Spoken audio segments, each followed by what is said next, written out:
আসসালামু আলাইকুম। আজকে আমি চলে আসলাম ভ্যানিলা আইসক্রিম রেসিপি নিয়ে। দেখতে পাচ্ছেন আমাদের আইসক্রিমটা এরকম করে আপনাদের বাটি আইসক্রিম তৈরি করে দেখিয়ে দেব। দেখুন তৈরি দেখিয়ে দিচ্ছি। এভাবে আপনাদের বাটি আইসক্রিম দেখিয়ে দেব তৈরি করে। হাফ কাপ দুধে 1 লিটার আইসক্রিম তৈরি করে দেখিয়ে দেব। হাফ লিটার দুধ দিয়ে আপনাদের বানিয়ে দেখিয়ে দেব। চলো ভিডিওটা শুরু করা যাক। প্রথমে আমরা একটা হাঁড়িতে হাফ লিটার দুধ নিয়ে নেব। আমরা এখানে মিল্ক ভিটা কোম্পানির দুধ নিয়ে নিয়েছি। এই যে আমরা ঢেলে দেব। এবার আমরা এর মধ্যে 1 টেবিল চামচ কর্নফ্লাওয়ার দিয়ে নেব। এবার আমরা এর মধ্যে 2 টেবিল চামচ গুঁড়া দুধ দিয়ে দেব। আমরা ঢেলে দিয়েছি 2 টেবিল চামচ আমরা গুঁড়া দুধ ঢেলে দিয়েছি। এবার আমরা সুন্দরভাবে মিশিয়ে নেব। এবং আমরা মিশিয়ে নেব। এবার আমরা এর মধ্যে 1 কাপ চিনি দিয়ে নেব। এবার আমরা জাল দিয়ে নেব। জাল দেওয়ার পর আমরা জাল দিয়ে ঘন করে নেব। সুন্দরভাবে ঘন করে নিতে হবে জাল দিয়ে। আমরা চুলায় বসিয়ে নিয়েছি। এবার আমরা সুন্দরভাবে নাড়িয়ে চেড়ে নেব যতক্ষণ না বলক করছে আর ঘন হয়ে আসছে। এভাবে নেড়ে চেড়ে নিতে থাকবো। ঘন হয়ে গেছে দুধটা, দেখতে পাচ্ছেন বলক উঠে এসেছে। এবার আমরা নামিয়ে ফেলবো চুলার থেকে। নামিয়ে নেওয়ার পর এবার আমরা এটাকে ঠান্ডা করার পর আমরা আবার ডিপ ফ্রিজে রেখে দেবো কয়েক মিনিটের জন্য। তারপর আমরা ডিপ ফ্রিজ থেকে বের করার পর আমরা আইসক্রিমটা সুন্দরভাবে তৈরি করে ফেলবো। তাহলে আমি ঠান্ডা করার পর ডিপ ফ্রিজে রেখে আমি তারপর ফিরে আসছি।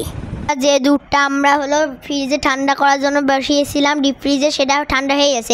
এবার আমরা একটা বাটি নিয়ে নেবো। এটাতে আমরা বিট করব। আমরা হাফ কাপ হুইপ ক্রিম নিয়ে নিয়েছি টপিক্যাল। হাফ কাপ নিয়ে নিয়েছি আমরা মেপে। এই যে আমরা হুইপ ক্রিমটা ঢেলে নিয়েছি। এবার আমরা 1 মিনিট বিটটা করব। বিট করার সময় যেন বরফও থাকবে আর আমরা একটু হুইপ ক্রিমটাও ঠান্ডাও আছে, অল্প ঠান্ডা করে নেবেন। এবার আমরা 1 মিনিটের জন্য বিট করে নেব। এভাবে বিট করে নিতে হবে, সুন্দরভাবে বিট করে নিতে হবে 1 মিনিটের জন্য। 1 মিনিটের বেশি আমরা বিট করব। বিট কিন্তু আমরা লো আঁচে দিয়ে করছি, আর আপনারা 1 মিনিটের জন্য করবেন। আমাদের 1 মিনিট করা হয়ে গেছে। আমাদের দুধটা জমাতে দিয়ে দুধগুলো আমরা রেডি করেছিলাম সেগুলো সবগুলো ঢেলে দেব। ঠান্ডা অবস্থায় ঢেলে দিতে হবে দুধগুলো। মুছে টুছে আমরা ঢেলে নেব।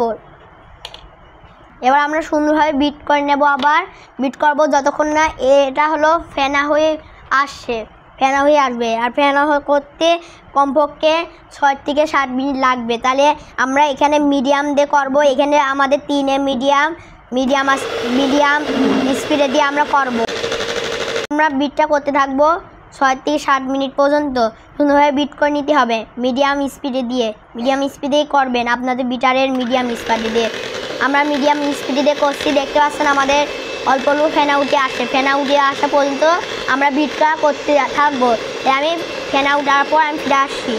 আমরা এর মধ্যে অল্প খানিক মানে হাফ চা চামচ আমরা ভ্যানিলা এসেন্স দিয়ে নেবো। এর মধ্যে ভ্যানিলা এসেন্স দিয়ে নিয়েছি হাফ চা চামচ। আমাদের ভ্যানিলা আইসক্রিমটা হয়ে গেছে বানানো। আমরা এখানে বাটি নিয়ে নিয়েছি। এখানে ভ্যানিলা আইসক্রিমের বাটি নিয়ে নিয়েছি। আপনারা দোকানে পেয়ে যাবেন এই বাটিগুলো। আমরা আইসক্রিম কিনি সেইগুলোর মধ্যে থেকে আমরা বাটিটা নিয়ে নিয়েছি। আপনারা যে কোনো বাটিতে বসাতে পারবেন, বাটিতে বসিয়ে নেবেন। আমরা এখানে এই বাটিটাই বসাবো। এবার আমরা এই বাটিতে কাপের সাহায্যে ঢালবো। যে পরিমাণে হয় সেই পরিমাণ ঢেলে দেবো। এর মধ্যে 1 বাটি ঢেলে দেবো। এভাবে আমরা ঢেলে নেব। তাহলে আমরা সুন্দরভাবে এর মধ্যে ঢেলে নিয়েছি। আমাদের বাটিটাই হয়েছে, পুরো বাটি এই পর্যন্ত ঢেলেছি আর এই পর্যন্ত হয়েছে। এবার আমরা ঢাকনা আটকে দিয়ে আমরা যতক্ষণ না জমছে আইসক্রিমটা ততক্ষণ আমরা রেখে দেব। এবার আমি এই আইসক্রিমটাকে জমতে দেব। জমতে আমাদের 12 ঘন্টা লাগবে, তাই আমরা ডিপ ফ্রিজে রেখে 12 ঘন্টা জমতে দেবো। এভাবে আটকে নিতে হবে সুন্দরভাবে দিয়ে আমরা জমতে দেবো। তাহলে আমি 12 ঘন্টা পর ফিরে আসি। তারপর আমি ফিরে আসলাম। দেখতে পাচ্ছেন আমাদের ভ্যানিলা আইসক্রিমটা হয়ে গেছে। আপনাদের খুলে দেখিয়ে দিই। এই দেখুন। আর আপনাদের চামচ দিয়ে উঠিয়ে দেখিয়ে দেবো। দেখতে পাচ্ছেন কি সুন্দর দেখতে হয়েছে, জমেছে। দেখতে পাচ্ছেন। এবার আমরা একটা বাটিতে উঠাবো। এরকম তো আপনারা বানিয়ে খেতে পারবেন সুন্দরভাবে বাড়িতেই। একদম দোকানের মতো আমাদের ভ্যানিলা আইসক্রিম হয়ে গেল।